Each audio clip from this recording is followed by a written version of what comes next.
شهر رمضان الذي أنزل فيه القرآن هدى للناس وبينات من الهدى والفرقان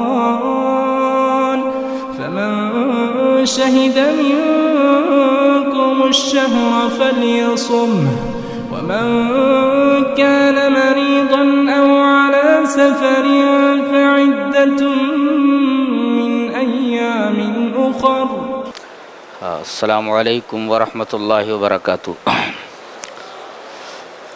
بسم اللہ الرحمن الرحیم. قرآن حکیم کے تیسرے پارے کی تفسیر کا خلاصہ پیش کیا جا رہا ہے. فرمایا جا رہا ہے تلک الرسل فضلنا بعضهم علی بعض. جتنے بھی رسول دنیا میں آئے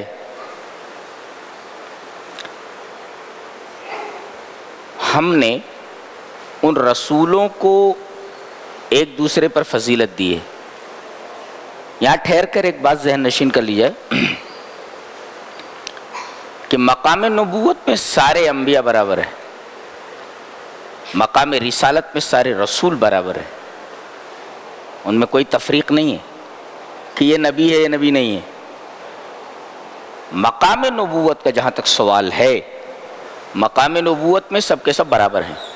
ہاں معجزات، کرامات، اصطفاء اور دیگر چیزوں میں ایک دوسرے پر فضیلت حاصل ہے. مثلا حضرت عیسیٰ علیہ السلام کے بارے میں ہے کہ اللہ تبارک و تعالی نے انہیں یہ معجزہ عطا فرمایا تھا کہ وہ مردوں کو زندہ کر دیتے تھے. وہ بتا دیتے تھے کہ آدمی کیا کھا کر آیا ہے اور تجوری میں کیا رکھا ہوا ہے. عجیب و غریب علم ہے. وَأُنَبِّئُكُمْ بِمَا تَأْكُلُونَ وَمَا تَدَّخِرُونَ اسی پارے میں آگے ہے. اور میں تم کو بتا دوں گا کہ تم کھا کر کیا آئے ہو اور گھر میں رکھ کر کیا آئے ہو. یہ عجیب و غریب علم ہے. اور اس سے بڑا معجزہ تو یہ ہے کہ مردوں کو زندہ کر دیتے تھے. میڈیکل سائنس اتنی ترقی پر پہنچ چکی ہے لیکن مردوں کو زندہ کرنا تو دور کی بات. بہت ساری بیماریاں ایسی ہیں جن کا پراپر علاج ہی ان کے پاس نہیں ہے، جیسے کینسر ہے، برین ہیمریج ہے. بہت ساری ایسی بیماریاں ہیں جن کا علاج آج تک میڈیکل سائنس تلاش نہیں کر پائی ہے. اسی طریقے سے مادر ذات جو اندھے ہوتے تھے ان کو بینا کر دیتے تھے. اسی طریقے سے کوڑھی کو، برس والے شخص کو اچھا کر دیتے تھے. برس کی بیماری دور ہو جاتی تھی. آدمی جو سفید ہو جاتا ہے وہ بیماری دور کر دیتے تھے. اسی طریقے سے اللہ تبارک و تعالی نے جبرائیل علیہ السلام کو ان کی تائید کے لیے، ان کی مدد کے لیے مقرر کر دیا تھا. اسی وجہ سے کوئی انہیں مار نہیں سکتا تھا. وَأَيَّدْنَاهُ بِرُوحِ الْقُدُسِ، روح قدس کے ذریعے یعنی حضرت جبرائیل کے ذریعے ہم نے ان کی تائید کی تھی، ہم نے ان کی مدد کی تھی. تو بعض کو بعض کے اوپر معجزات کے اعتبار سے فضیلت ہے. جہاں تک نبوت کا مقام ہے، مقام نبوت میں سارے کے سارے انبیاء مساوی ہیں. اس کے بعد فرمایا جا رہا ہے یا ایھا الذین آمنوا انفقوا مما رزقناکم، اے ایمان والو خرچ کرو اس چیز میں سے جو ہم نے تم کو دیا ہے. اس میں دو باتیں ذہن نشین کرنے جیسی ہیں. ایک تو یہ کہ یہ بات ایمان والوں سے کہی جا رہی ہے، گویا انفاق یعنی خرچ کرنا یہ ایمان کا مقتضا ہے. یعنی ایمان کا تقاضا یہ ہے، ایمان ڈیمانڈ کرتا ہے کہ آدمی اللہ کی راہ میں خرچ کرے. تو گویا کہ انفاق یہ ایمان کا مقتضا ہے. اور دوسرے یہ کہا جا رہا ہے کہ خرچ کر کے نخرے مت کرو. اللہ کی راہ میں کچھ دے دیا، اللہ کی راہ میں کچھ خرچ کر دیا تو ناز اور نخرے کرنے لگو. ارے نخرے کائے کو کر رہا ہے، ناز کائے کو کر رہا ہے؟ یہ تو میرا ہی دیا ہوا ہے نا، تو ناز کیوں کر رہا ہے؟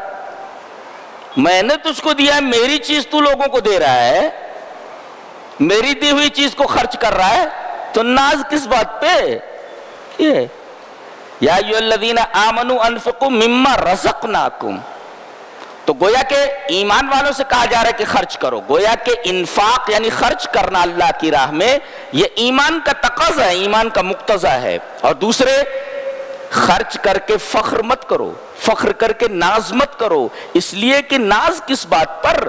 یہ جو تم خرچ کر رہی ہو تو میرا ہی دیا ہوا ہے نا، رزقناکم، ہم نے تم کو دیا ہے. اس کے بعد آیت الکرسی ہے. اگر کوئی آیت الکرسی پڑھ کر کے سو جائے تو اللہ تبارک و تعالیٰ ایک حفاظت کرنے والے کو اس کے اوپر مقرر کرتا ہے، وہ حفاظت کرتا ہے اس کی، اور صبح تک شیطان اس کے قریب نہیں آتا. یہ بخاری شریف کی ایک روایت سے ثابت ہے. اور شیطان اس سورہ کریمہ سے بہت، اس آیت کریمہ سے بہت گھبراتا ہے. اور پورے قرآن حکیم میں سب سے عظیم آیت یہی ہے، آیت الکرسی. غور سے سن رہے ہیں؟ اس میں 5 اللہ کے اسماء حسنہ ہیں. 5 اسماء حسنہ ہیں. اللہ لا الہ، اللہ اس کا نام ہے. الحی 2، قیوم 3، اور علی العظیم، علی اور عظیم، یہ 5 اللہ کے اسماء حسنہ ہیں.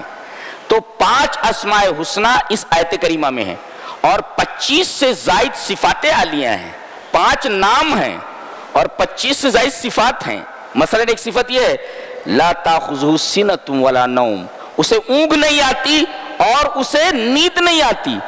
اونگ نہیں آتی اور نیند نہیں آتی. اونگ جو ہے یہ غفلت کی ابتدا ہے، اور نیند غفلت کی انتہا ہے. اللہ غفلت کی ابتدا سے بھی پاک ہے اور غفلت کی انتہا سے بھی پاک ہے. سونا تو دور کی بات ہے، اسے اونگ بھی نہیں آتی، جھپکی بھی نہیں آتی. اللہ، تو یہ سب اللہ کی صفات ہیں. تو 5 اللہ کے اسماء حسنہ ہے اس آیت کریمہ میں، اور 25 سے زائد اس کی صفات ہیں.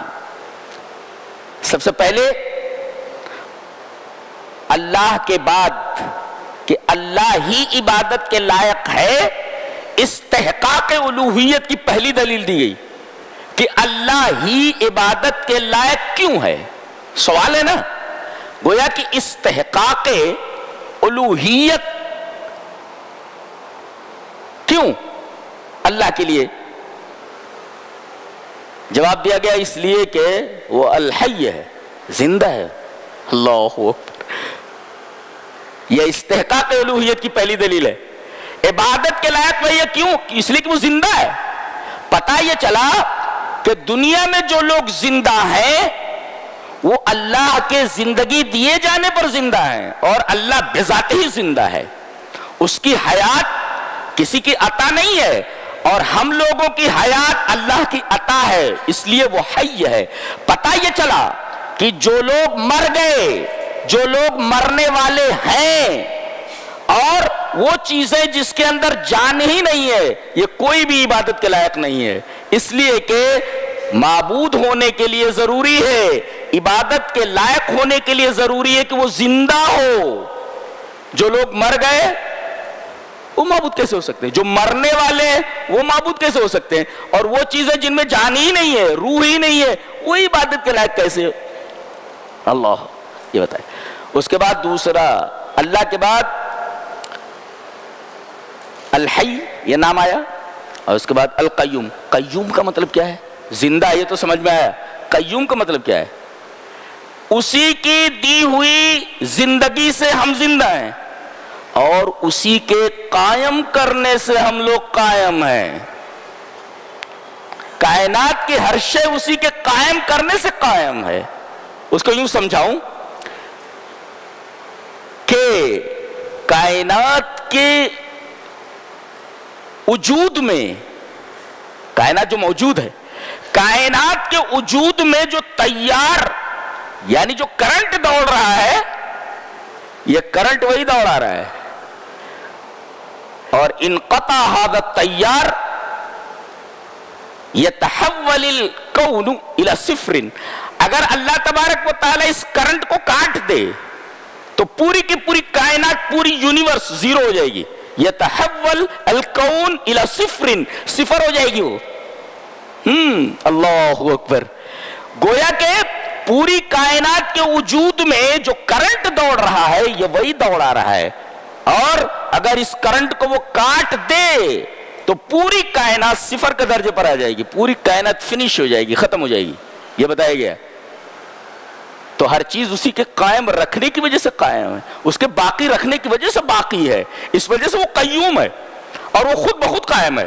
جیسے خود بخود زندہ ہے ایسے خود بخود قائم ہے، اور ہم لوگوں کی زندگی اس کی عطا کی ہوئی زندگی ہے، اور ہم لوگوں کا قیام، ہم لوگوں کی بقا اس کے قائم کرنے کی وجہ سے، اس کے باقی رکھنے کی وجہ سے۔ انڈرسٹینڈ جی؟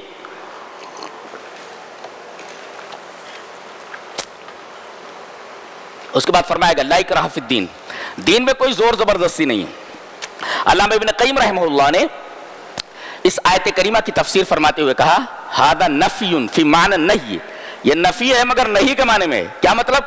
لا تکرہوا احدا علی الدین، دین قبول کرنے پر کسی کو مجبور نہ کرو۔ یہ کہتے ہیں مسلمان غیر مسلموں کو مسلمان بنا رہے، تلوار کے ذریعے اسلام پھیلا ہے، یعنی زبردستی ان کو مسلمان بنایا گیا ہے۔ کہاں؟ اس لیے کہ ایمان کا تعلق دل سے ہے، اور دل دلیل سے مانتے ہیں، تلوار سے بدن جھکتا ہے، دل نہیں۔ لہذا جب ایمان کا تعلق دل سے ہے تو تلوار کے ذریعے اسے کیسے جھکایا جا سکتا ہے؟ دل دلیل سے جھکتے ہیں، تلوار سے صرف بدن جھکتا ہے۔ لہذا یہ کہنا کہ اسلام تلوار کے زور سے پھیلا ہے، یہ ایک پروپیگنڈا ہے اسلام کے خلاف، جس کا حقیقت سے دور تک کا بھی واسطہ نہیں ہے جی۔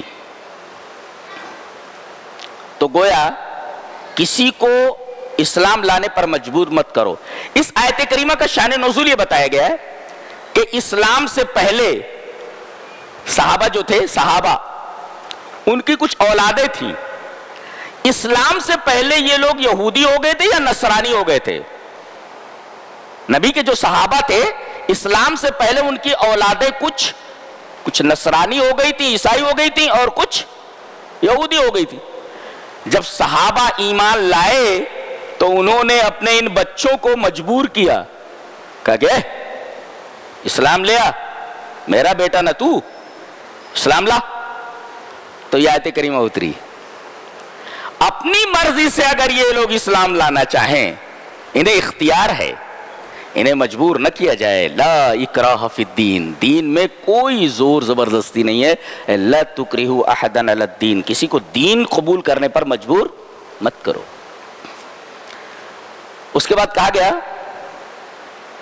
کہ پہلے لا بولو، اس کے بعد پہلے ہمارے ہاں نو ہے، یہ دنیا کا واحد کلمہ ہے جو نو سے شروع ہوتا ہے اور یس پر ختم ہوتا ہے۔ لا نہیں، لا الہ، کوئی بھی معبود نہیں ہے، نفی کر دی گئی سوائے اللہ کے۔ گویا کہ نو سے شروع ہوتا ہے، یس پر ختم ہوتا ہے، نفی سے شروع ہوتا ہے، اس بات پر ختم ہوتا ہے، یہ دنیا کا واحد کلمہ ہے۔ اور یہاں وہی بات کہی فَمَن يَكْفُرْ بِالطَّاغُوتِ وَيُؤْمِن بِاللَّهِ، طاغوت کا پہلے انکار کرو اس کے بعد ایمان لاؤ۔ اور قاعدہ بھی یہی ہے، پہلے کھیت کے اندر سے کچرا صاف کیا جاتا ہے، خس و خاشاک نکالے جاتے ہیں، کھیتی کو اچھی طریقے سے سنوارا جاتا ہے، اس کے اندر سے خس و خاشاک نکالے جاتے ہیں، اس کے بعد بیج ڈالا جاتا ہے، نہیں تو ایسے ہی بیج ڈال دینے میں بیج خراب ہو جائے گا۔ عقل بھی یہ کہتی ہے نا۔ تو فَمَن يَكْفُرْ بِالطَّاغُوتِ، طاغوت کا پہلے انکار کرو، وَيُؤْمِن بِاللَّهِ، بعد میں ایمان لاؤ۔ یہی مطلب ہے لا الہ الا اللہ، پہلے نفی ہے بعد میں اس بات ہے۔ اور طاغوت کسے کہتے ہیں؟ طاغوت کی تعریف ہے کل ما عبد سوى اللہ فهو طاغوت، اللہ کے علاوہ جس چیز کی بھی عبادت کی جائے وہ طاغوت ہے۔ کوئی انسان ہو اس کی عبادت کی جائے، جیسے بہت سارے لوگ ہیں، کتنے مزارات ہیں، کتنی درگاہیں ہیں، کتنے آستانے ہیں، کتنے منادر ہیں، کہتے ہیں کیا اتنی بڑی شخصیت دفن ہے۔ ارے شخصیت کتنی ہی بڑی کیوں نہ ہو، عبادت کے لائق نہیں ہو سکتی، اور اگر اس کی عبادت کی جا رہی ہے تو وہ طاغوت ہے۔ تو کل ما عبد سوى اللہ فهو طاغوت، اللہ کے علاوہ جس چیز کی بھی عبادت کی جائے وہ طاغوت ہے۔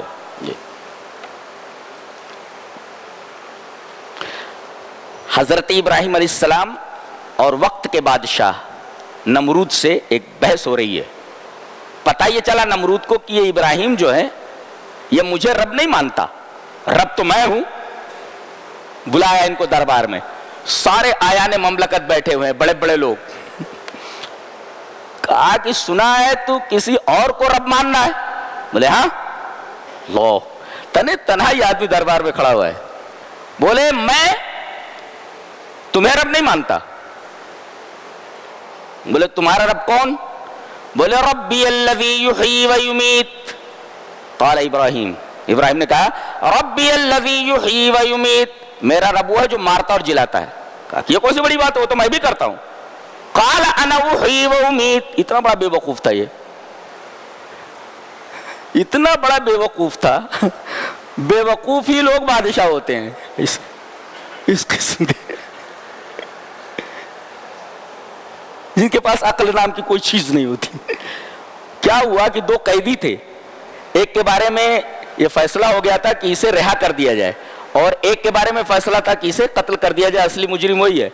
تو جس کو چھوڑ دیا جانا تھا اس کو قتل کر دیا، اور جس کو قتل کیا جانا تھا اس نے چھوڑ دیا. کہا دیکھو میں بھی مارتا ہوں اور میں بھی جلاتا ہوں. بڑے بڑے پاگل بادشاہ بنے ہیں. یہ کوئی نئی چیز تھوڑی ہے، سب جوجھ رہے ہیں، سب جوجھ رہے ہیں. انا احیی و امیت. کیا بولیں گے بتائیے؟ حضرت ابراہیم علیہ السلام نے دیکھا کیسا آدمی ہے یہ، لیکن اس بات کو انہوں نے چھیڑا نہیں. وہ بول سکتے تھے زندگی اور موت کا یہ مطلب نہیں ہے جو تم لے رہے ہو. اس دلیل پر وہ بحث کر سکتے تھے، اس بات پر بحث کر سکتے تھے، لیکن چھیڑا نہیں حضرت ابراہیم نے، فوراً آگے بڑھ گئے. قال ابراہیم فإن اللہ یاتی بالشمس من المشرق فاتی بها من المغرب فبہت الذی کفر. میرا رب وہ ہے جو سورج کو مشرق سے نکالتا ہے مغرب میں ڈبوتا. تو ایسا کر کہ مغرب سے نکال کر مشرق میں ڈبو دے. فبہت الذی کفر. حیران ہو گیا کافر.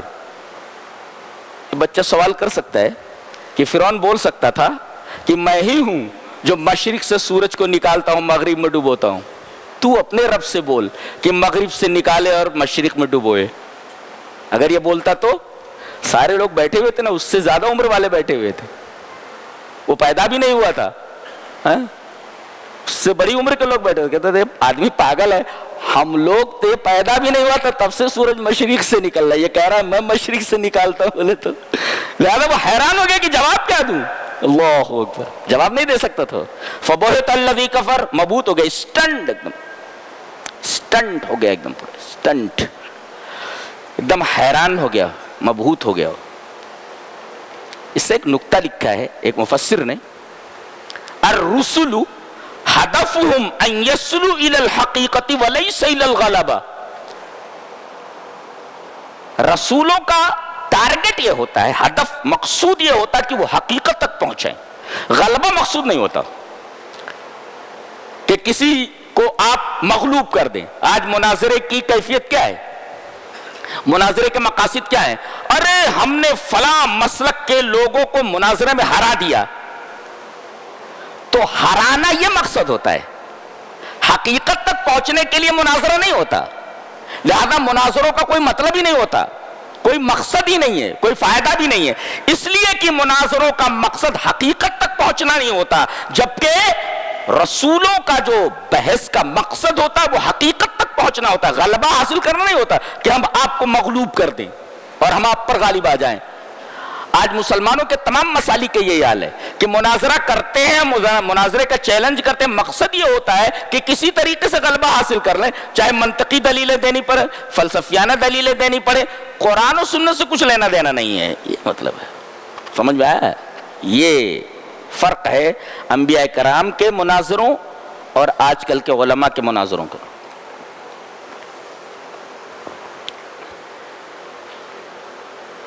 موت اور حیات کا ایک قصہ یہ گزرا، اس کے بعد موت و حیات کا ایک اور قصہ آگے بیان کیا جا رہا ہے. او کالذی مر علی قریۃ وہی خاویۃ علی عروشہا. ایک پیغمبر تھے، نام تو نہیں بتایا گیا، مفسرین نے لکھا ہے کہ ان کا نام عزیر تھا، عزیر علیہ السلام، جن کو یہودی اللہ کا بیٹا کہتے ہیں. یہ ایک بستی سے گزرے. مفسرین نے لکھا یہ بستی فلسطین کی تھی، اور بابل کے بادشاہ بخت نصر نے اس پوری بستی کے لوگوں کو قتل کر دیا تھا. کوئی آدمی زندہ نہیں تھا, سارے لوگ ختم ہو گئے تھے, صرف قبریں دکھ رہی تھی, مکانات بھی گرے ہوئے. وہاں کھڑے ہوئے وہ گدھے پر تھے, سوار تھے, اور ایک ٹفن ہاتھ میں تھا, توشا تھا. اب بستی کے پاس کھڑے ہو کر کے کہہ رہے ہیں انا یحیی ھذہ اللہ بعد موتھا, اللہ ان کو زندہ کیسے کرے گا؟ اللہ تعالیٰ نے ان کو موت دے دی, 100 سال تک وہیں پڑے رہے, موت دے دی. 100 سال کے بعد اٹھایا, پوچھا کم لبست, کتنا ٹھہرے؟ بولے قال لبست یوما او بعض یوم, یہی کوئی آدھا دن یا دن کا ایک حصہ. ارے کہا 100 سال تک سوتے رہے ہو تم مرے ہوئے تھے, سو نہیں رہتے, مرے ہوئے تھے تم. فَأَمَاتَهُ اللَّهُ مِئَةَ عَامٍ ثُمَّ بَعَثَهُ, اللہ تعالیٰ نے ان کو موت دے دی اور 100 سال کے بعد ان کو جگایا, زندہ کیا ان کو. پوچھا کتنا ٹھہرے؟ لبست یوما او بعض یوم, ایک دن یا دن کا ایک حصہ. اللہ نے فرمایا لبست مئۃ عام, 100 سال تک تم ٹھہرے رہے ہو یہاں. اب اللہ تعالیٰ ایک اور معجزہ دکھا رہا ہے, ایک اور چیز دکھا رہا ہے, اپنی قدرت بتا رہا ہے کہ دیکھو 100 سال کے بعد میں نے تم کو زندہ کیا ہے, مرے ہوئے تو تمہارا گدھا تھا نا, دیکھو اس کی ہڈیاں وڈیاں تک اللہ نے باقی رکھی تھی. میں نے 100 سال تک ہڈیاں بھی باقی نہیں رہتی, ہڈیاں خالی دکھائی دے. اور اس کے بعد توشا جو تھا اس میں کھانا ویسے کا ویسا رکھا ہوا تھا. یہ 100 سال تک مرے پڑے رہے, گدھا اس کی ہڈیاں اور اس کا گوشت سب گل گیا, صرف کچھ نشانات باقی تھے. اور ٹفن میں جو کھانا تھا 100 سال کے بعد بھی ویسا ہی تھا. آئنسٹائن کا نظریہ دیکھو کیسا ہے, نظریہ اضافیت پڑھیں, نظریہ اضافیت. جی بہت بڑا سائنسداں گزرا ہے نا, بہت, اور یہودی تھا, یہ نیوٹن بھی یہودی تھا, یہ بھی یہودی تھا. اس کا وہ فارمولا نا E=mc², اسی کا فارمولا ہے. کس کا؟ آئنسٹائن کا. جی اسی کا فارمولا ہے, بہت بڑا سائنٹسٹ ہے. نظریہ اضافیت کا موجد ہے یہ ایک طریقے سے. یعنی دیکھو وقت گزر رہا ہے, ان پر گزر رہا ہے اور گدھے پر بھی گزر رہا ہے, لیکن وقت کھانے کے ٹفن کے اوپر نہیں گزر رہا ہے. بچے بیٹھا ہوتا, کھانا جو ہے ویسے کا ویسا رکھا ہوا ہے, اس کے اوپر وقت نہیں گزر رہا ہے. دیکھو 3 چیزیں ہیں اور تینوں چیزوں کے اوپر وقت مختلف رفتار سے گزر رہا ہے. کون ہے جس کے ہاتھوں میں وقت کی باغ ڈور ہے؟ وہ جیسا چاہتا ہے وقت کو چلاتا ہے, وقت کی رفتار کو بناتا ہے, روکتا ہے. اللہ سبحان اللہ و بحمدہ سبحان اللہ العظیم. کھانے کے اوپر سے وقت نہیں گزرا, ورنہ سڑ جاتا تھا. گدھے کے اوپر سے وقت گزرا, دیکھو وہی سب تینوں چیزیں وہی ہیں, لیکن وقت تینوں چیزوں کے اوپر مختلف انداز سے گزر رہا ہے. کون ہے جس کے ہاتھ میں وقت کی رفتار ہے, جس طریقے سے چاہے اس کو چلائے؟ یہ ہمارا رب ہے, بڑی قدرت والا, بڑی شان والا, بڑی عزت والا, احد صمد یکتا بے نیاز اللہ. اور اللہ تعالیٰ نے گدھے کو زندہ کر کے بتایا, کیسے زندہ ہوتا ہے یہ دکھایا گیا نبی کو. ایک نقطہ لکھا ہے ایک مفسر نے کہ یہ اللہ زندہ کرتا ہے, یہ عقیدے کا مسئلہ ہے, اور ایک عقیدے کا مسئلہ سمجھانے کے لیے 100 سال لگ گئے. کسی نے لکھا ہے کہ الدروس الغالیۃ تستحق الزمن, جو سبق بہت قیمتی ہوتا ہے, بہت پریشس ہوتا ہے, اس میں ٹائم لگتا ہے. بولے الدروس الغالیۃ تستحق الزمن, پتہ یہ چلا کہ اعمال میں سب سے زیادہ اہم عمل سے پہلے عقیدہ ہوتا ہے. عقیدے کو اچھی طرح سمجھا جائے. 13 سال لگے مکہ میں عقیدہ سمجھتے ہوئے. عمل تو بعد میں, نمازیں بعد میں فرض ہوئی, زکوٰۃ بعد میں فرض ہوئی, حج اور اسی طریقے سے روزے بعد میں فرض ہوئے. پہلے 13 سال تک عقیدہ سمجھایا گیا. عقیدہ کسے کہتے ہیں؟ 100 سال تک ان کو مردہ رکھا اللہ نے. ایک مسئلہ عقیدے کا سمجھانے کے لیے 100 سال لگ گئے. اس کا مطلب عقیدے کو بہت اچھی طرح سمجھا جائے کتنا بھی ٹائم لگے. اور عقیدے کی سب سے بڑی کتاب قرآن حکیم ہے, اس سے بڑی کتاب نہیں کوئی.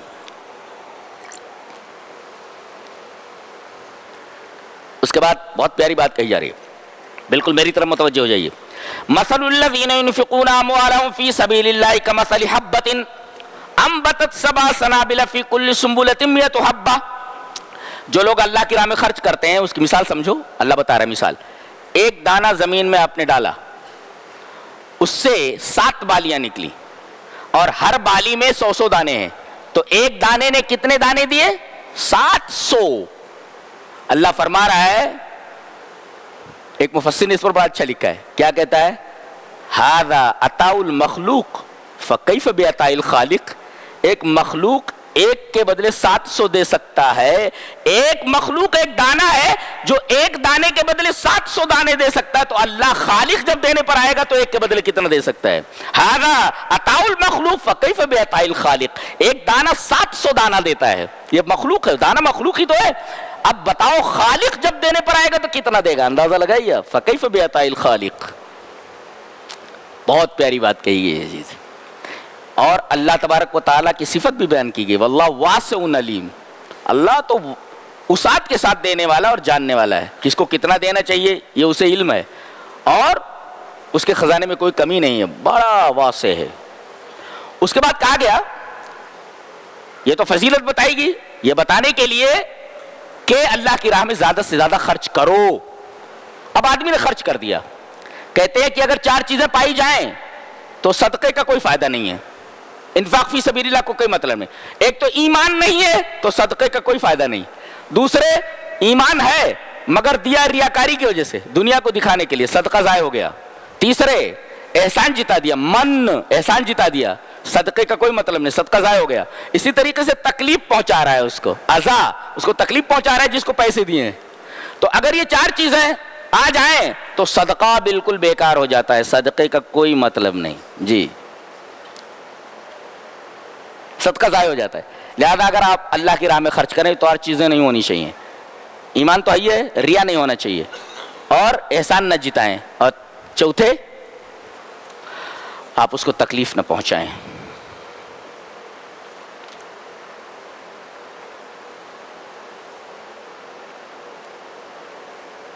فرمایا گیا، الشیطان یعدکم الفقر ویامرکم بالفحشاء واللہ یعدکم مغفرۃ منہ وفضلا.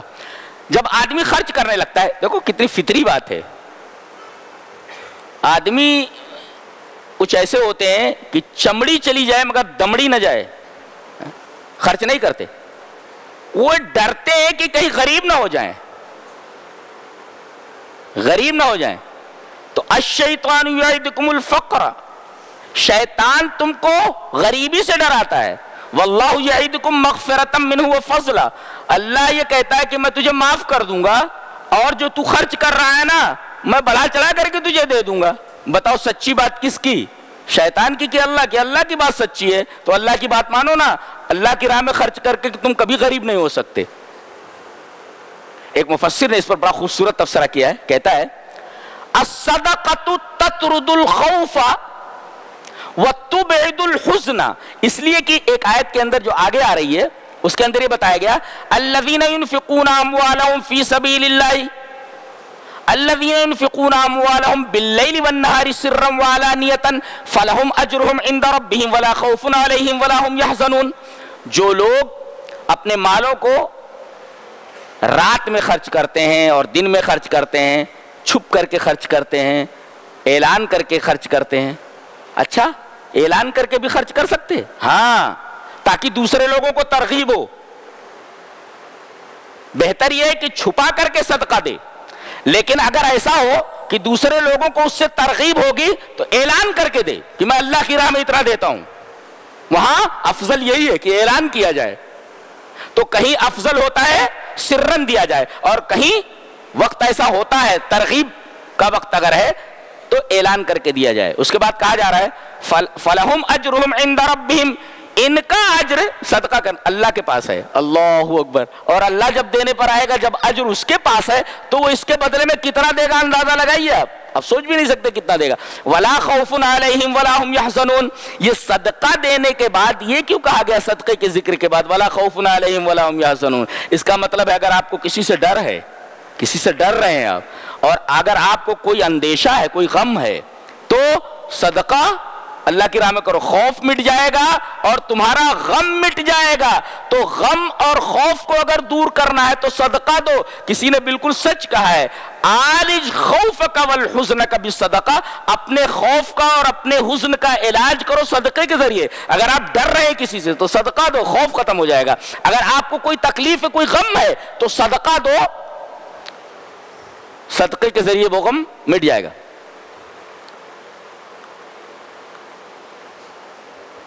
اس کے بعد کہا گیا کہ سود جو لوگ کھاتے ہیں قیامت کے دن اس طرح اٹھیں گے جیسے پاگل ہو، پاگل، کل مجانین یا کل مسرور، جیسے مرگی آ رہی ہو۔ مسرور مانے جس کو مرگی آتی ہے، مرگی آتی کیا سنگا، جوتا سنگاتے نا، تو مسرور کی طرح جس کو مرگی آتی ہو، یا مجنون کی طرح۔ یہ مجنون پاگل کی طرح کیوں اٹھائے جائیں گے؟ اس لیے کہ پاگل ہو رہا تھا یہ دھن کی دھن میں، دھن کی دھن میں باولا ہو رہا تھا، یہ دھن لگی تھی زیادہ سے زیادہ پیسے حاصل کرو، تو دھن کی دھن میں باولا ہو رہا تھا، لہذا مرنے کے بعد جب اٹھایا جائے گا تو جزا من جنس العمل کے طور پر باولا ہی بنا کر کے اٹھایا جائے گا، جب مرگی آ رہی ہو اس کو۔ اس لیے کہ پیسہ لینے میں بالکل مرگی والے مریض کی طرح ٹریٹ کرتا تھا یہ۔ تو دھن کی دھن میں باولا ہو رہا تھا، لہذا جب یہ اٹھایا جائے گا تو ایسے اٹھایا جائے گا جیسے یہ پاگل ہو، باولا ہو۔ اس کے بعد کہا جا رہا ہے احل اللہ البیع وحرم الربا، یہ تو بڑا بہترین قانون بتایا جا رہا ہے۔ کسی چیز پر آپ بین لگا رہے ہیں تو پہلے اس کا آلٹرنیٹو دیکھیے ہوتا ہے کیا ایسا؟ ارے حکومت تباہ ہو جاتی ہے اگر ایسا نہ کیا جائے، تو لوگ پریشان ہو جاتے ہیں۔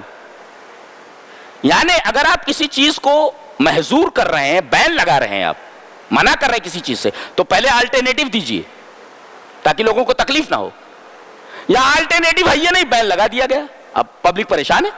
اللہ نے فرمایا احل اللہ البیع، اللہ نے خرید و فروخت کو حلال کیا ہے، وحرم الربا، اور سود کو حرام کیا ہے۔ دیکھو خرید و فروخت کی حلت کا تذکرہ پہلے اور حرام کرنے کا تذکرہ بعد میں ہے، یعنی پہلے آلٹرنیٹو بتا دیا گیا، بعد میں حرام کیا گیا، بین بعد میں لگایا گیا، پہلے اس کا آلٹرنیٹو بتا دیا گیا۔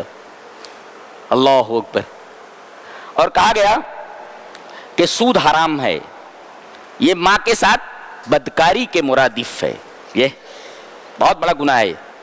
اور فرمایا گیا کہ جو لوگ سود کھاتے ہیں یا سود لیتے دیتے ہیں یہ اللہ سے جنگ کر رہے ہیں۔ ایسے لوگوں کو سمجھنا چاہیے کہ مقابلے میں کون ہے مقابلے میں کون ہے؟ اللہ ہے۔ تیری اوقات ہے؟ مقابلے میں کون ہے؟ تیری اوقات ہے، لڑے گا، اس سے اعلان جنگ کر رہا ہے، تباہی لازم ہے۔ بڑے بڑے بینک ڈوب گئے اس طریقے کے کام کرنے والے۔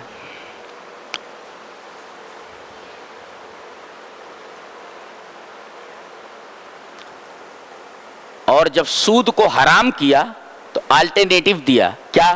مجبوری میں آدمی سود لیتا ہے نا، اور پھر سب کچھ بک جاتا ہے اس کا، سود در سود، سود مفرد، سود مرکب۔ تو آلٹرنیٹو کیا دیا گیا؟ قرض۔ لہذا آیت دین آ رہی ہے آگے، آیت دین۔ سود حرام کر دیا گیا اور قرض کی ترغیب دی گئی کہ کوئی قرض مانگے تو قرض دے دو، اور کہا گیا کہ قرض لے لیا اس نے لیکن اب دے نہیں پا رہا ہے، تو آگے کہا گیا فَنَظِرَةٌ إِلَى مَيْسَرَةٍ، خوشحالی تک، آسانی تک موقع دے دو نا اس کو۔ 1 مہینے کے لیے بولا تھا، نہیں دے پا رہا ہے، چلو کب دے رہا ہے بھائی؟ 4 مہینے بعد، ٹھیک ہے۔ اب 4 مہینے بعد قرض خواہ مانگ رہا ہے، بھائی 4 مہینے بعد بولے تھے نا دینے کے لیے، دو۔ کہا کہ نہیں ہے میرے پاس، نہیں ہے میرے پاس۔ تو اللہ فرما رہا ہے معاف کر دو نا، معاف کر دو اسے، صدقہ دے دو اسے۔ کیا بات ہے! وَأَن تَصَدَّقُوا خَيْرٌ لَكُمْ إِن كُنتُمْ تَعْلَمُونَ، نہیں دے پا رہا ہے نا، معاف کر دو۔ اور اس کے بعد جو آیت آ رہی بڑی غضب کی آیت ہے، وَاتَّقُوا يَوْمًا تُرْجَعُونَ فِيهِ إِلَى اللَّهِ ثُمَّ تُوَفَّى كُلُّ نَفْسٍ بِمَا كَسَبَتْ وَهُمْ لَا يُظْلَمُونَ۔ یہ آیت کریمہ بالکل آخری آیت ہے، اس کے 9 دن بعد انتقال ہو گیا نبی کریم صلی اللہ علیہ وسلم کا، یہی آیت ہے، یہ سب سے آخری آیت ہے یہ جو یہاں بیچ میں لائی گئی ہے۔ وَاتَّقُوا وَاتَّقُوا يَوْمًا، یہ آخری آیت ہے یہ قرآن حکیم کی. کون؟ وَاتَّقُوا يَوْمًا تُرْجَعُونَ، اس کے 9 راتوں کے بعد آپ کا انتقال ہو گیا ہے. یہ آیت کریمہ کیا ہوتا ہے؟ صدقہ دے دو معاف کر دو. کیوں؟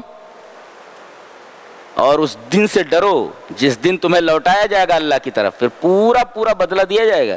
اس کا مطلب پورا لینے کے چکر میں ہو تم سے بھی پورا حساب لیا جائے گا وہاں. اگر بچنا چاہتے ہو کہ پورا سختی سے ہمارا حساب نہ ہو تو یہاں اس کے ساتھ سختی مت کرو نا. اس وجہ سے قیامت کا تذکرہ درمیان میں لائے گا کہ آدمی ڈر جائے، اس کو معاف کر دے. کیا انداز ہے قرآن حکیم کے بیان کرنے کا، کتنا زبردست کلام ہے. وَاتَّقُوا يَوْمًا تُرْجَعُونَ فِيهِ، یعنی پورا لینے کے چکر میں ہو تو تم سے بھی پورا حساب لیا جائے گا وہاں. یہ مت سمجھو یہاں پورا لے رہے ہو تم کو چھوڑ دیا جائے گا. پورا تم سے بھی حساب لیا جائے گا. تم نے کیا کیا ہے وہ پورا حساب دو. ایسا آیت دین ہے. قرض دینے کے لیے یہ قرآن حکیم کی سب سے بڑی آیت ہے. 1.5 صفحے کے اوپر ہے، ایک ہی آیت ہے. اللہ اکبر. یہ تو سنسکرت میں نے دیکھا تھا کہ ایک صفحے کے بعد سمپورن ورام آتا ہے، یعنی نہیں تو جگہ کاما ہی رہتا ہے. فل اسٹاپ کہاں آتا ہے؟ سمپورن ورام اس کو بولتے ہیں سنسکرت میں. فل اسٹاپ ایک صفحے کے بعد آ رہا ہے، فل اسٹاپ سمپورن ورام. یہ دیکھو 1.5 صفحے کے بعد سمپورن ورام ہے، فل اسٹاپ. 1.5 صفحے کی آیت ہے اور اس میں 50 احکام بیان کیے گئے ہیں. اللہ اکبر. لین دین کے المعاملات بین الخلق، مخلوق کے درمیان جو معاملات ہیں ایک ہی آیت کے اندر 50 احکام بیان کیے گئے ہیں. یہ بات سبحان اللہ کیا کتاب ہے. اب دیکھ لو آپ 50 تو بیان نہیں کر سکتا میں ابھی. اس کے بعد کہا گیا اگر اپنے دل میں چھپا رہے ہو کوئی چیز تو بھی اللہ کو معلوم ہے، اور ظاہر کر رہے ہو وہ بھی اللہ کو معلوم ہے، اور سب کا حساب لینے والا ہے. اس پر ابن تیمیہ نے بہت پیارا جملہ لکھا ہے، فَاللَّهُ يُحَاسِبُ بِمَا فِي النُّفُوسِ وَلَا يُعَاقِبُ عَلَى كُلِّ مَا فِي النُّفُوسِ. حساب تو لے گا وہ کہ دل میں تمہارے کیا چھپا ہوا ہے. ہاں کتنی خراب چیزیں دلوں میں لیے رہتے ہیں ہم. اللہ کو معلوم ہے دل میں کیا لیے ہوئے ہو. اللہ اکبر. کتنے لوگ ہیں سب کے دلوں کا حال جانتا ہے وہ. کون اپنے دلوں میں کیا چھپائے ہوئے اللہ تبارک تعالیٰ کو معلوم ہے. یہ حیرت انگیز بات نہیں ہے. اللہ کتنا بڑا علیم ہے، جاننے والا ہے. اللہ فرما رہا ہے دلوں میں کیا چھپائے ہوئے ہو ہم کو معلوم ہے. کتنی گندی چیزیں چھپائے ہوئے دلوں میں، ہم اس کا حساب لینے والے ہیں. ابن تیمیہ نے کہا اللہ حساب تو لے گا لیکن تم نے اس کے اوپر عمل نہیں کیا نا، صرف دل میں لیے ہوئے ہو. تو وَلَا يُعَاقِبُ عَلَى كُلِّ مَا فِي النُّفُوسِ، ہر چیز پر اللہ گرفت نہیں کرے گا. حساب لے گا مگر پکڑ نہیں کرے گا، چھوڑ دے گا. تو لہذا گندی چیزیں دل میں رکھو ہی نہیں نا، حساب تو لینا ہے اللہ کو. گندی چیزیں کیوں رکھے دل میں؟ جی حساب تو لے گا لیکن مواخذہ نہیں کرے گا، اس لیے تم نے اس کے اوپر عمل نہیں کیا. لیکن اگر آپ نے پکا ارادہ کر لیا ہے دل میں تو اس پر گرفت ہے. جیسے شراب پینے کے لیے کوئی آدمی گیا، شراب پینا ہے، پکا ارادہ کر لیا ہے، لیکن دیکھا پولیس کھڑی ہے، بھاگ آیا، لیکن پیا نہیں اس نے، لیکن یہ کرنے کے مرادف ہے. گویا کس نے پی لیا، اب اس پر گرفت ہے. گویا کس نے پی لیا لہذا اس پر گرفت ہونے والی ہے. جی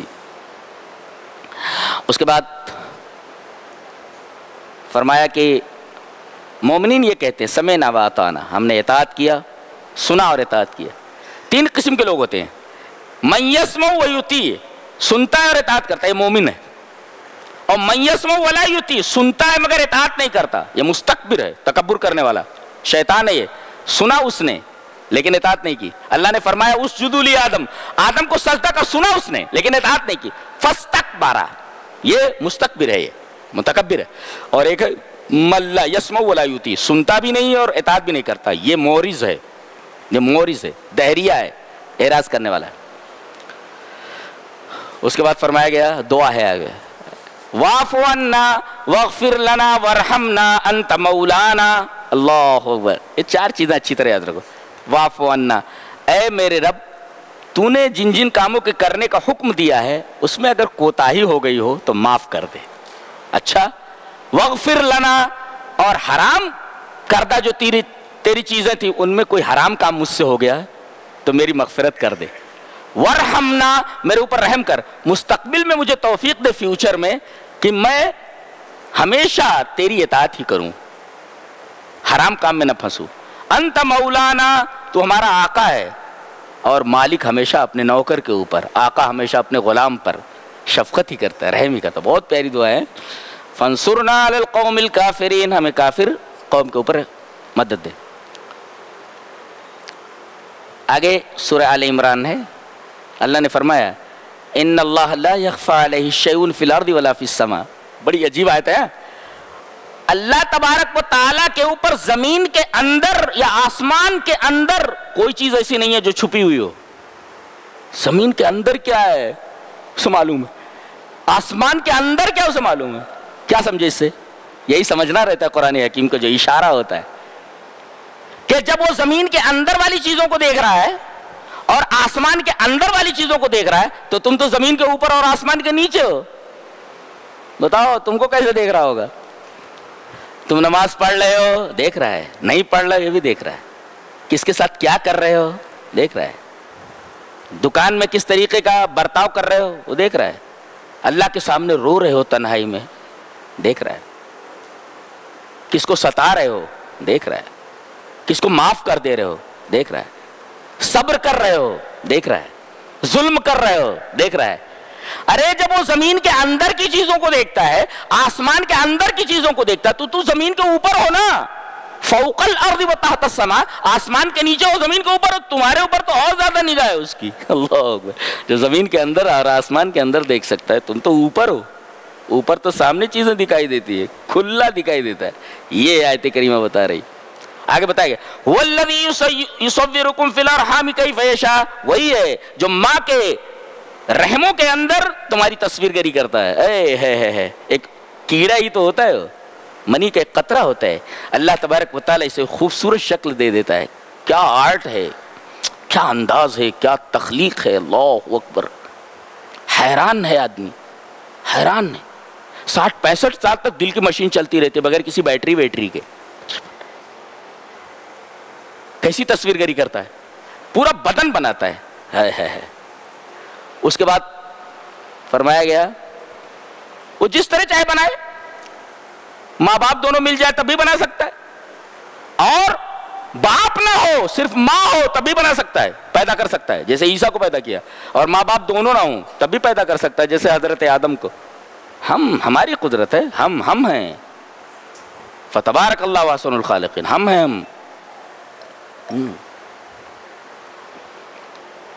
تو ماں کے رحموں میں ہم تمہارا بدن بناتے ہیں۔ اس کے بعد کہا گیا هو الذی انزل علیک الکتاب، تمہارے اوپر کتاب نازل کی، ماں کے رحموں کے اندر تمہارے بدن کو بنایا، سنوارا، اور جب تم باہر آئے، ہوش آیا، تو تمہاری روح سنوارنے کے لیے کتاب نازل کر دی۔ یہ کتاب ہے جو روح کو سنوار رہی ہے۔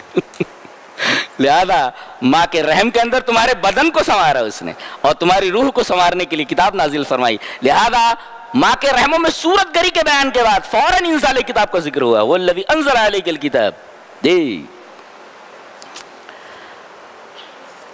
کہتے ہیں کچھ لوگ بہت بڑے عالم ہوتے ہیں جن کو راسخین فی العلم کہتے ہیں، اور راسخ فی العلم جو عالم بھی ہو اس کے اوپر عمل کرتا ہو اور دین کے حقائق کے اوپر اس کی گہری نظر ہو، کہتے ہیں یہ دعا کرتے ہیں راسخین فی العلم، ربنا لا تزغ قلوبنا بعد اذ ہدیتنا، اے ہمارے رب ہدایت دینے کے بعد ہمارے دلوں کو ٹیڑھا مت کرنا۔ ایک بات تو یہ معلوم ہے کہ آدمی غلط راستے پر پڑتا ہے، اس وجہ سے اس کا دل ٹیڑھا ہو جائے۔ ٹیڑھے راستے پر چلنا اس وقت ہوتا ہے اس کو جب دل ٹیڑھا ہو جائے۔ ٹیڑھے راستے پر کون چلتا ہے؟ جس کا دل ٹیڑھا ہو۔ اس کا مطلب جو صراط مستقیم کو چھوڑے ہوئے لوگ ہیں وہ ٹیڑھے ہیں سب کے۔ وہ کہیں سنا تھا کہ پہلے لوگ یہ کہتے تھے بیٹا چھوٹے بال اور سیدھی چال یہ شرافت کی علامت ہے، اور آج کل لمبے بال اور ٹیڑھی چال پیسے کما رہے لوگ۔ انا للہ و انا الیہ راجعون۔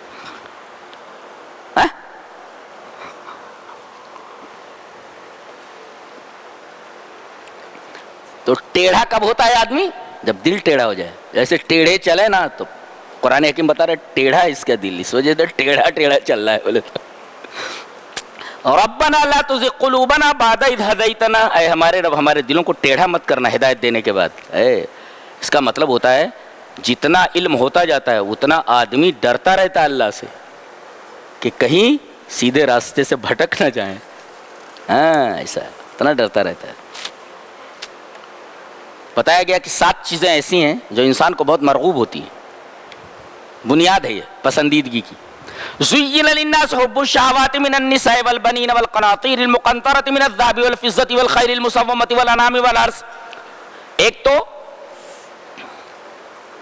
عورت، نمبر 1 پہلے عورت، یہ مرغوب ہوتی ہے انسان کو۔ عورت، پھر بیٹے، شادی ہو گئی اب بیٹے کے چکر میں ہے، دیکھو انسان کی فطرت۔ اب بیٹے آ گئے، اب پڑھانا ہے، ترتیب دیکھیے، والقناطیر المقنطرۃ من الذهب والفضہ، پیسہ ہونا چاہیے زیادہ سے زیادہ، ترتیب دیکھ رہے ہیں آپ، عورت، بچے، بیٹے، اور پھر بچے کو پڑھانا ہے تو پیسہ بہت چاہیے، والقناطیر المقنطرۃ من الذهب والفضہ، اور اس کے بعد والخیل المسومہ، نشان زدہ گھوڑے، کار چاہیے، موٹر سائیکل چاہیے، اب والخیل المسومہ کی جگہ والانعام، فارم ہاؤس چاہیے جی، جانور، والحرث، کھیتیاں چاہیے، 7 چیزیں، یہ بنیادی 7 چیزیں جن سے انسان پسند کرتا ہے اور ان سے محبت رکھتا ہے۔ نمبر 1 پہ عورت ہے۔ کسی نے بہت اچھا لکھا ہے کہ فتن الدنیا کثیرۃ مختلف، فتن الدنیا و شہواتها کثیرۃ مختلفہ، دنیا کے فتنے اور اس کی شہوتیں کثیر ہیں اور نو بنو ہیں، کئی قسم کے ہیں، لیکن من اعظمها خطرا فتنۃ النساء، سب سے زیادہ خطرناک جو معاملہ ہے فتنہ وہ عورتوں کا فتنہ ہے۔ اسی وجہ سے اللہ تو لہذا بدأ بذکرها ہے نا، اللہ تبارک و تعالیٰ نے اس جگہ عورت کا تذکرہ پہلے کیا ہے، اس کا مطلب سب سے بڑا فتنہ یہی ہے، اور آج دنیا میں سب سے بڑے فتنے انہی کی وجہ سے ہو رہے ہیں۔ یہ جہاں نہ رہے کوئی آدمی جاتا ہوا تو نہیں، جی جی ہاں ایسا ہے۔ اس پر ایک مفسر نے بڑا خوبصورت تفسیرہ کیا ہے کہ سب شہوات ہیں، اس کے بعد کہا واللہ عنده حسن یہ 7 چیزیں بڑی قیمتی ہیں، بہت اہم ہیں۔ اللہ تبارک تعالیٰ ان کے اوپر تفسیرہ کیا کر رہا ہے، اللہ کا ریمارک دیکھو، ذالک متاع الحیات الدنیا، یہ دنیاوی زندگی کی متاع ہے۔ متاع سمجھتے کیا ہے؟ انتفاع عند الوقت، وقتی طور پر کسی چیز سے فائدہ اٹھا لیں، ایک مدت تک کسی چیز سے فائدہ اٹھائیں، تو جس چیز سے ایک مدت تک آپ فائدہ اٹھا رہے ہیں وہ متاع ہے۔ تو دنیا بس ایک مدت تک فائدہ اٹھانے کی چیز ہے، متاع ہے یہ، اور اس مدت کے ختم ہو جانے کے بعد چلیے جہاں سے آئے ہیں کیا کر کے آئے ہو، چلو ادھر آؤ، کوئی بچنے والا تھوڑی ہے، بہت برا ہونے والا ہے۔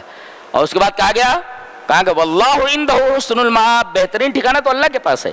اس پر ایک مفسر نے بہت اچھا لکھا ہے کہ الجنت لا تنال الا بترک الشہوات، کہ حسن مآب یعنی جنت اللہ کے پاس ہے، یہ آخر میں کہا گیا آیت کے۔ تو جنت جب تک آدمی شہوات اپنی خواہش نفس کو قربان نہ کرتے جنت ملنے والی نہیں ہے، جنت ملے گی ترک شہوات پر، لہذا شہوات سے بات کو شروع کیا گیا اور جنت پر ختم کیا گیا، یہ بتانے کے لیے کہ الجنت لا تنال الا بترک الشہوات، آدمی جب تک شہوتیں چھوڑے گا نہیں تب تک جنت ملنے والی نہیں ہے۔ خوبصورت تفسیرہ ہے۔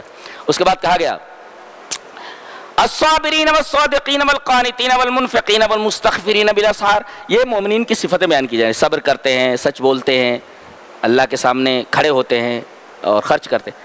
آخر میں جو آیا وہ بہت اہم ہے، والمستغفرین بالاسحار، سحر کے وقت اللہ سے استغفار کرتے ہیں، روتے ہیں، گڑ گڑاتے ہیں۔ بتایا گیا کہ دعا کی قبولیت کا سب سے بہترین وقت کون سا ہے؟ رات کا آخری حصہ، بلکہ تہائی رات کا اول حصہ، جب لوگ سوئے رہتے ہیں، جب آدمی اٹھتا ہے۔ کیوں قبول ہوتی ہے اس وقت کی دعا؟ اس لیے کہ اس وقت بدن نیند مانگتا ہے۔ اب کوئی آدمی نیند کو قربان کر کے اگر اللہ کے سامنے استغفار کرے، اس کا مطلب یہ ہے کہ بندہ سچ مچ اللہ سے بہت محبت کرتا ہے۔ اس وجہ سے اس وقت دعا بہت زیادہ قبول ہوتی ہے جی۔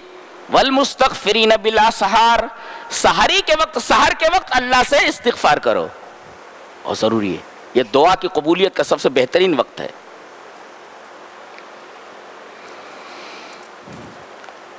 توحید اتنی عظیم چیز ہے، اللہ نے سب سے پہلے گواہی دی اس پر. اللہ، سب سے پہلے گواہی اللہ کی ہے. اس کا مطلب یہ توحید سب سے بڑی چیز ہے جس پر اللہ نے خود گواہی دی. اس کے بعد ملائکہ ہیں، انہوں نے گواہی دی. اس کے بعد اولو العلم ہے، ملائکہ کے ساتھ اولو العلم کو جوڑا ہے. اس سے عالموں کی جو عمل والے ہیں ان کی عظمت کا پتہ چلا کہ عالم کا کیا مرتبہ ہوتا ہے. اللہ تعالیٰ نے فرشتوں کے ساتھ اس کو ذکر کیا ہے. ایک بڑی پیاری بات کہی جا رہی ہے کہ اللہ تبارک و تعالیٰ جس کو ملک دینے کے بعد چھیننا چاہے چھین لیتا ہے. ایک صاحب نے بہت اچھا لکھا ہے کہ کوئی آدمی اپنی مرضی سے کرسی سے نہیں اترتا، اتار دیا جاتا ہے. کوئی آدمی اپنی مرضی سے کنگال نہیں ہوتا. کوئی آدمی جو بنگلوں کے اندر رہتا تھا فٹ پاتھ کے اوپر جوتیاں چٹکھا رہا ہے، اپنی مرضی سے کنگال نہیں ہوتا. کیوں ایسا ہوتا ہے؟ تعبیر لائیے، تنزع الملک ممن تشاء، اللہ جس سے چاہے ملک کو چھین لے. کرسی وہی چھینتا ہے، کوئی اپنی مرضی سے کرسی سے نہیں ہٹتا. اللہ فرما رہا ہے ہم چھین لیتے ہیں اس سے. تو سب کچھ تو اسی کے ہاتھ میں. کیا بات، کیا بات. وَتُعِزُّ مَن تَشَاءُ وَتُذِلُّ مَن تَشَاء، آگے کہا گیا عزت جس کو چاہے دے، ذلت جس کو چاہے دے. اس کے بعد کہا گیا یوم تجد کل نفس ما عملت من خیر محضرا، قیامت کے دن جب اللہ کے سامنے پیش ہوگا تو جتنی نیکیاں کی ہوں گی سب کو حاضر پائے گا. یہ تیری نیکی رہی. ایک مفسر نے بہت اچھا کہا ہے کہ دنیا جب آخرت کی کھیتی ہے اور خیر وہاں پائے گا آدمی، وہاں کاٹے گا تو فبذر الخیر، تو یہاں خیر کی کھیتی کرو نا، خیر بو یہاں اور کاٹو جا کر کے وہاں. بہت اچھا ہے. اس کے بعد کہا گیا قل ان کنتم تحبون اللہ فاتبعونی یحببکم اللہ. بہت پیاری، بہت پیاری آیت ہے. ذرا ہمیں یہاں ٹھہرنا چاہ رہے ہیں. اگر تم اللہ سے محبت کرنا چاہتے ہو تو میری اتباع کرو. پتہ یہ چلا کہ اللہ یہ فرما رہا ہے ان کنت تدعی حب اللہ فارنا البرہان، اگر تم اللہ سے محبت کا دعویٰ کرتے ہو تو دلیل لاؤ. اور دلیل کیا ہے؟ ما علامت محبت اللہ، اللہ کی محبت کی علامت کیا ہے؟ تو علامت محبت اللہ اتباع محمد صلی اللہ علیہ وسلم. اللہ کی محبت کی علامت یہ ہے کہ آدمی محمد صلی اللہ علیہ وسلم کی اتباع کرے، اور جتنی اتباع رسول کی کرے گا اتنے زیادہ وہ اللہ سے محبت کرنے والا ہوگا. اللہ. اور اگر اتباع کرے گا تو گویا اللہ سے محبت کر رہا ہے، اللہ کے رسول کی اتباع کر رہا ہے، گویا اللہ سے محبت کر رہا ہے. اور جو اللہ سے محبت کرے گا اللہ اس سے محبت کرتا ہے. ہم دنیا میں لوگوں سے محبت کرتے ہیں مگر محبت کا جواب محبت سے نہیں ملتا. وفا کے بدلے وفا نہیں ملتی ہے. یہ دیکھا گیا، محبت کے بدلے محبت نہیں ملتی، وفا کے بدلے وفا نہیں ملتی. لیکن یہاں اللہ یہ فرما رہا ہے مجھ سے محبت کرو، محبت کا جواب محبت سے دیتا ہوں میں. بولے ان کنتم تحبون اللہ فاتبعونی یحببکم اللہ، اللہ تم سے محبت کرے گا. اس کے بعد ام مریم کا تذکرہ ہے، حنا کا. یہ مریم کی ماں ہیں. کون؟ انہوں نے، ان کی اولاد نہیں ہوتی تھی. جب ان کو حمل ٹھہرا تو انہیں نظر مانی کہ میرے رب میرے پیٹ میں جو بچہ ہے میں تیری مسجد کی نظر کرتی ہوں، ہیکل سلیمانی بیت المقدس کی نظر کرتی ہوں. ایک مفسر نے بڑا اچھا لکھا ہے کہ کون ہے، ہاتھ اٹھا کر کے ذرا بتائے کہ اپنی بیوی کو حاملہ دیکھنے کے بعد بیوی اور شوہر دونوں یہ کہیں کہ اے اللہ میں اپنے اس بچے کو تیری دین کی خدمت کے لیے تیار کرنے والا ہوں. بولو یہ صالحین ہیں، یہ اچھے لوگ ہیں، یہ صالحہ عورتیں ہیں، یہ نیک لوگ ہیں. صالحین ہیں جو بچے کے پیدا ہونے سے پہلے ہی پلاننگ کرتے ہیں کہ دین کی خدمت کرے گا یہ بچہ. ہم لوگ کیا پلان کرتے ہیں؟ ڈاکٹر بنے گا، یہ بنے گا، وہ بنے گا، پتہ نہیں کیا کیا پلاننگ کرتے رہتے ہیں. یہ دیکھو تعلیم دی گئی.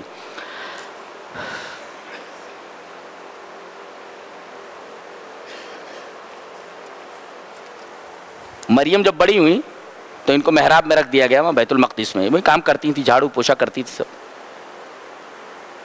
اور کفالت کون کرتے تھے؟ ان کے خالو زکریا. ایک دفعہ یہ آئے، انہوں نے دیکھا محراب کے اندر بغیر موسم کے پھل رکھے ہوئے ہیں. ارے رے قال ان یا مریم ان لک ھذا، یہ بغیر موسم کے، یہ پھل تو اس موسم کے نہیں ہیں، کیسے آئے؟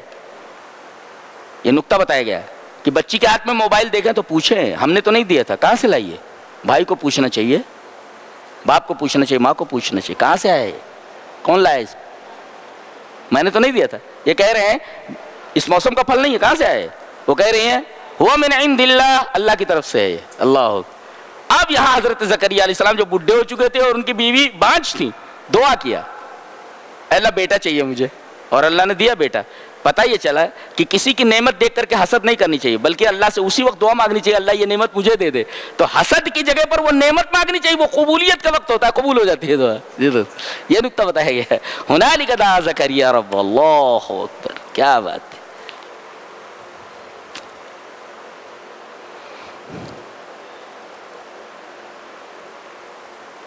یہ حضرت زکریا علیہ السلام ہے. اس کے بعد فرمایا کہ وَمَكَرُوا وَمَكَرَ اللَّهُ وَاللَّهُ خَيْرُ الْمَاكِرِينَ. دین اسلام کے خلاف اور دین اسلام کے ماننے والوں کے خلاف سازشیں کرنے والے سازشیں کرتے رہتے ہیں، کوئی نئی بات نہیں ہے، لیکن اللہ ان کی سازشوں کو کامیاب نہیں ہونے دیتا. وَاللَّهُ خَيْرُ الْمَاكِرِينَ. لہذا ہم لوگوں کو مطمئن ہونے جانا چاہیے، ٹینشن نہیں لینا چاہیے، ٹینشن نہیں لینا چاہیے جی، ٹینشن نہیں لینا چاہیے. وَاللَّهُ خَيْرُ الْمَاكِرِينَ اللہ فرما رہا ہے. اس کے بعد ایک بڑی پیاری بات کہی گئی. ربانی بننا چاہے تو اللہ والے کہتے ہیں اللہ والا ہے، اللہ والا جس کو ربانی بولتے. اللہ فرما رہا ہے کہ ربانی کیسے بنتے ہیں.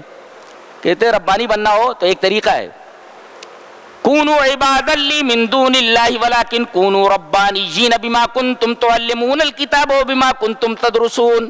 ربانی بننا چاہے تو اللہ والے، رب والے. دو کام کرو، قرآن پڑھو اور پڑھاؤ. تعلمون الکتاب، کتاب کو سکھاؤ، وبما کنتم تدرسون، اس کو پڑھو. درس یدرس میں نے پڑھنا، علم یعلم میں نے سکھانا. قرآن پڑھو اور پڑھاؤ، ربانی ہو جاؤ گے. یہ اتنی بڑی کتاب ہے. یہ ربانی بننا، اللہ والا بننا تو دو کام کرنے ہیں، ایک تو قرآن کو پڑھو اور پڑھاؤ. اور اللہ کے رسول نے فرمایا خیرکم من تعلم القرآن وعلمہ، سب سے بہتر وہ لوگ ہیں جو قرآن کو سیکھتے اور سکھاتے ہیں. اس کے بعد فرمایا گیا اللہ اسلام کے علاوہ کوئی چیز قبول نہیں کرے گا، کوئی دین نہیں قبول. ومن یبتغی غیر الاسلام دینا فلن یقبل منہ. اسے وحدت ادیان کا رد ہوا کہ سارے دین سب اللہ تک پہنچانے والے. غلط ہے یہ، اسلام کے علاوہ کوئی دین اللہ کے یہاں معتبر نہیں ہے. اس کے بعد یہ فرمایا گیا ان الذین کفروا وماتوا وهم کفار، مر گئے کافر ہو کر مر گئے. فلن یقبل من احدهم ملء الارض ذهبا، زمین بھر کر اگر وہ سونا دے دیں فدیے میں نہیں قبول کیا جائے گا. آیت کریمہ کی تفسیر میں ایک مفسر نے لکھا ہے، بہت پیاری بات لکھی ہے. کہتا ہے کہ اگر پوری کائنات کو سونے کا ٹکڑا بنا دیا جائے تو کلمہ توحید کی قیمت کے برابر نہیں ہو سکتا. اس لیے کہ کلمہ توحید لا الہ الا اللہ، یہ کلمہ توحید ہے، اس کے ذریعے آدمی جہنم سے بچنے والا ہے. اور یہ پوری دنیا کو جو سونے کا ٹکڑا بنا دیا گیا یہ اس کے برابر نہیں ہو سکتا. لہذا کلمہ توحید دنیا کے تمام سونی چاندی سے بہتر ہے جو ہمیں اسے فری میں دے دیا گیا ہے. اللہ ہمیں نیک عمل اور اچھی سمجھ کی توفیق عطا فرمائے. وآخر دعوانا الحمدللہ رب العالمین.